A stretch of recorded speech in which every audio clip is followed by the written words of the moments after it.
Hello বন্ধুরা, সাহা কিচেনে আপনাদের স্বাগত। আজকে আমি বানাচ্ছি লাউয়ের তরকারি। তো চলুন শুরু করা যাক। এখানে আমি অর্ধেক লাউ নিয়েছি আর 4টা ছোট ছোট সাইজের আলু নিয়েছি। তো এবার লাউটা আমি আগে প্রথমে কেটে নেব।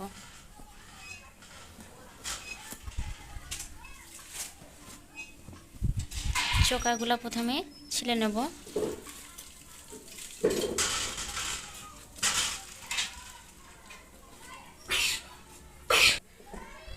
লাউটা আমি ছিলে নিয়েছি, এবার জলের মধ্যে ডুবিয়ে দিচ্ছি। সব লাউগুলোই আমি আগে ছিলে নেব।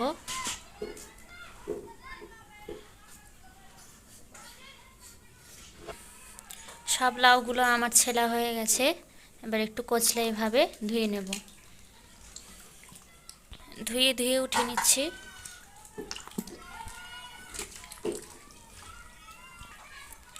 লাউগুলো আমি গোটা ছিলেই ধুয়ে নিয়েছি। এবার কুচি করে নেব। কুচি করে আমি আর ধোবো না, তার জন্য আমি গোটাই ধুয়ে নিয়েছি ছিলে।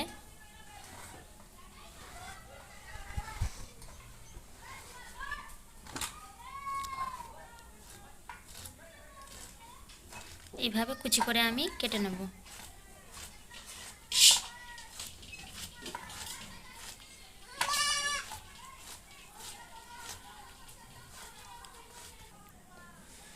ঠিক একইভাবে আমি সব লাউগুলো কুচি করে কেটে নেব। সব লাউগুলো আমি কুচি করে কেটে নিয়েছি। লাউটা কাটা হয়ে গেছে আমার। এবার আলুগুলো কেটে নেব।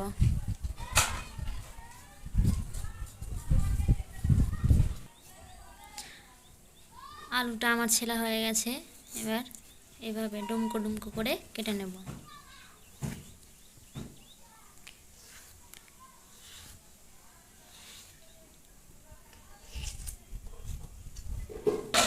একইভাবে আমি সব আলুগুলোই কেটে নেব। এবার আমি কড়াইয়ে তেল দিয়ে দিচ্ছি।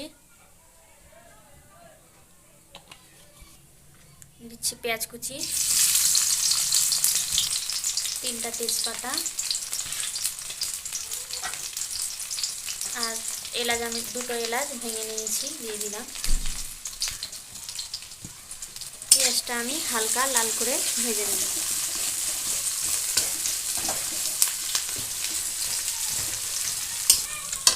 হালকা লাল করে পেঁয়াজটা আমার ভাজা হয়ে গেছে। এবার আলুটা দিয়ে দিচ্ছি।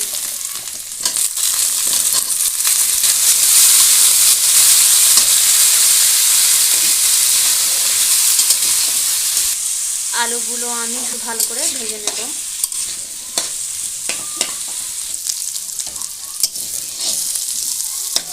আলুগুলো আমি হালকা লাল করে ভেজে নিয়েছি। এবার লাউ কুচিটা আমি দিয়ে দেব।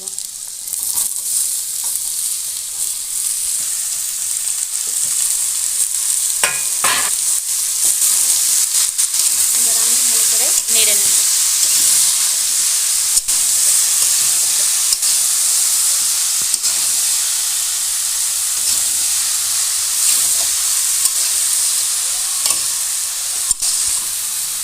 আলুর সাথে লাউটা আমার মেশানো হয়ে গেছে ভালোভাবে। এবার এগুলো করে নাড়া হয়ে গেছে আমার।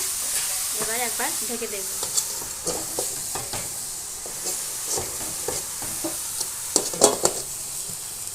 অর্ধেক সেদ্ধ হচ্ছে, ততক্ষণে আমি মশলাটা বেটে নেব। 1 চামচ গোটা ধনে,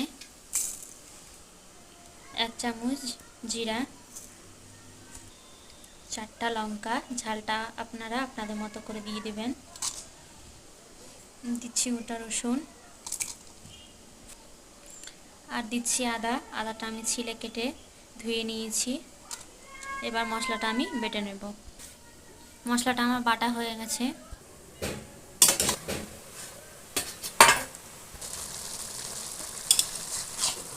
লাউ থেকে জল বেরিয়ে এসছে। এবার বাটা মশলাটা আমি দিয়ে দেব।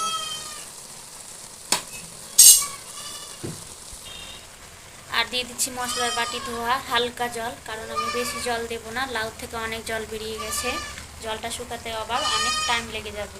ওই জন্য দিয়ে দিলাম হালকা জল। দিচ্ছি স্বাদ মতো নুন। চামচ হলুদ গুঁড়ো। সব কিছু এবার ভালোভাবে মিশিয়ে নেব।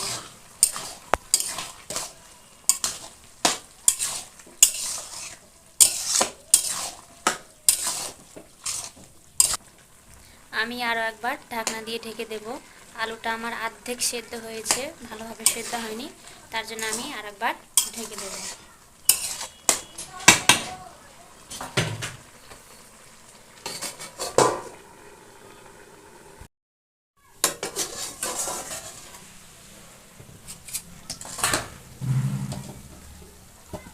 পাঁচ মিনিট পর আমি ঢাকনা তুলে নিলাম।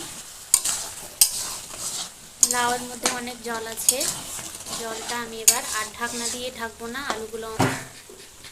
আলুগুলো ঠিক এইভাবে আমি ভেঙে নেব হালকা। সব আলুগুলো আমি ভাঙবো না, কিছু কিছু আলু ভেঙে নেব যাতে তরকারিটা একটু গাঢ় গাঢ় হয়ে যায়।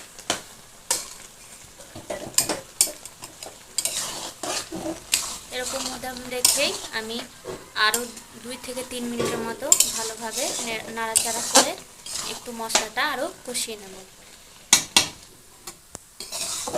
তরকারিটা আমার রান্না হয়ে গেছে। 2 থেকে 3 মিনিট আমি জলটা ভালো করে নাড়াচাড়া করে জলটা শুকিয়ে নিয়েছি। এবার তরকারিটা আমার রান্না হয়ে গেছে, এবার আমি তুলে নিচ্ছি।